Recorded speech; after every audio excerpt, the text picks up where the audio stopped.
prejšnji teden je bila podpisana pogodba z izvajalcem del, podjetjem Trgograd.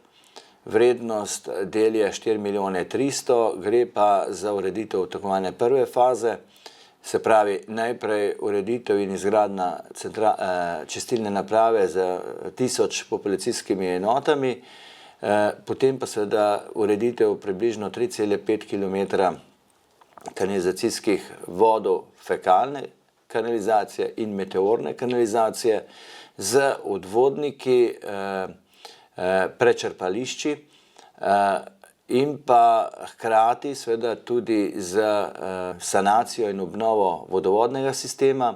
Zdaj pa tečejo zadnji razgovori tudi z Elektrom Trbovlje, da bi hkrati uredili na tem delu tudi pokablitev.